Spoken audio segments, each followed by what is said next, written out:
Udako oporraldixoan asko eta asko dira euskisa eta beirua topaiten dagoenak, baina ez da gaur ezautuko dugun Antzuolako familia honen kasua, izan be Islandia hartu daue oporretako destinu moduan. Arratsaldeon, bikote? Kaixo, arratsaldeon. Holaxe da, ezta? Bai, aurten horrela tokau da. Izan ere, pandemiako bidaia, pentsauta genuen bidaia zan, baina aurten egin dugu. Eta, espektatibak beteta buelta zai edo? Bai, guztiz beteta, oso toki zoragarria.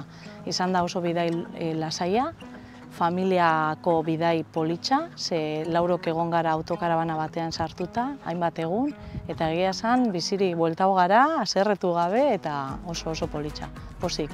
Eta zer dela eta Islandia, hau da, arrazoi berezin bat, zehose ikustea banzai, aurretik fitxauta zeukain, beste barik? Bai, esan bezala aurretik pentsatuta genuen bidai bat zan, oinarte ezin izan duguna egin, eta eguraldia be, iparra, irla bat ere, eta abentura berri bat. Gero familia mendizalea gara, eta asmoa genuen ere bertan hainbat ibilbide itxea eta egin dugu.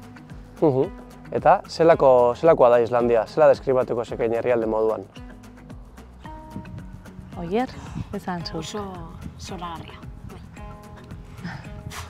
Eske ezin da deskribau, da esperientzia berri bat. Desberdina, ezta? Oso berezia. Txikia, egin dioguna izan da irlari buelta eman, 2 astekin nahikoa, eta oso politxa, leku batetik bestera bakarrik naturarekin erabat aurkitzen zara, nahi desun tokian gelditu zaitezke naturaz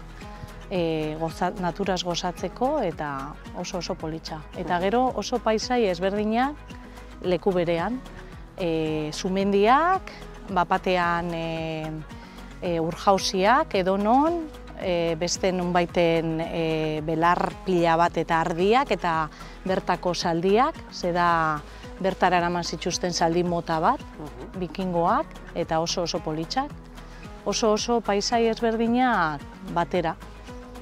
Eta esan duzu, paisaia ez gozatzeko edonon geraketako aukera zela, baina lo egiteko ez, ezta? Lo egiteko eusen leku konkretu batzuk eta horreitan geratu zailotan.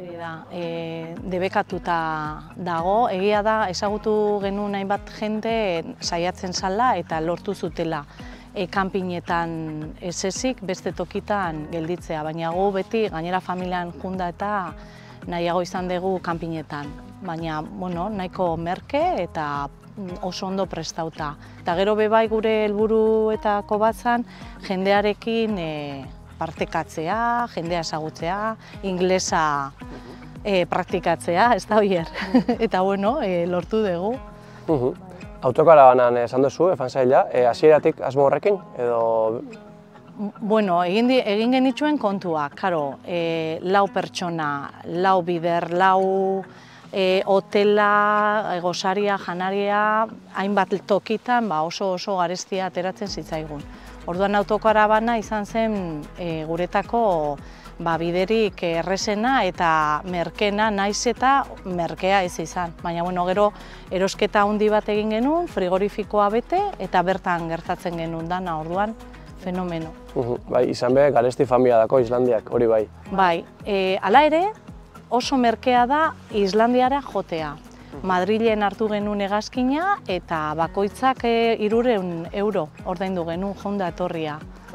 Osea, hori da merkea. Gero bertan mugitzea eta jatea adibidez kanpoan. Oso kultura politxa daukate kafetegia, jatetxe pila, hiriburutan batez ere, hiriburuan. Baina oso garestia, pizza simple bate agian 30 euro. Biderlau, bota. Bai. Eta klima aldetik? Uztaila hasieran joan ginen, uztailaren 3tik 18 arte. Eta 15 egunetan bakarrik egun baten ezagutu dugu bertako haizea eta klimatologia adversa horietako bat. Euria, autokarabana mugitzen zen pila bat eta beldurra pasau genuen egun horretan.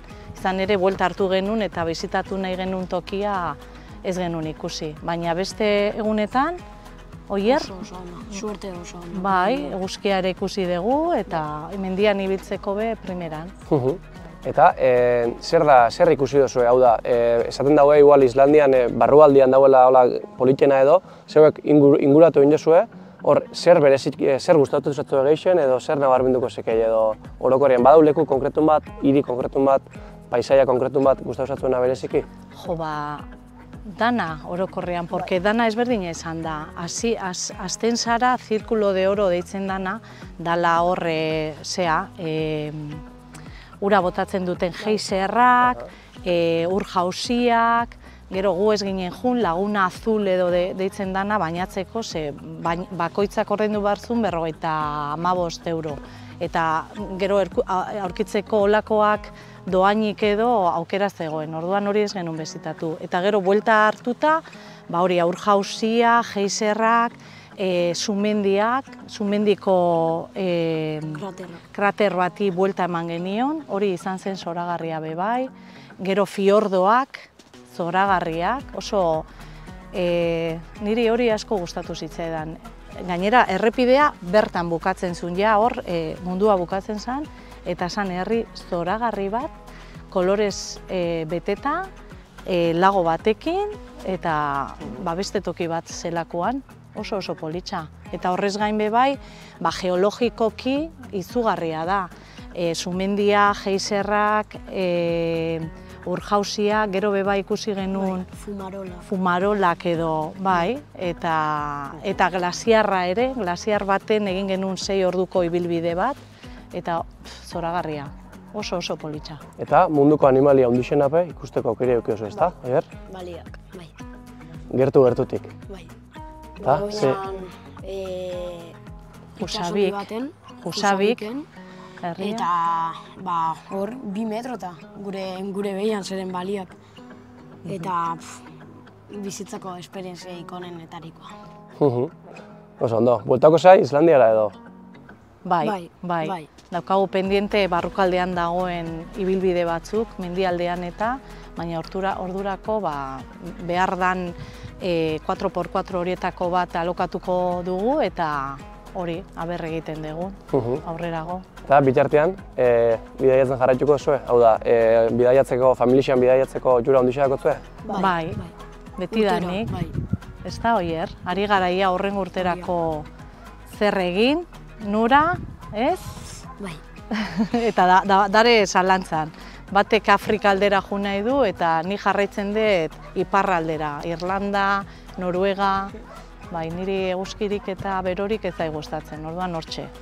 Oso ondo bikote, mila esker, gurekin konpartitzegatik zuen bidaia eta plazer bat izan da. Bale, zuei, eskerrik asko. Gero arte. Aio.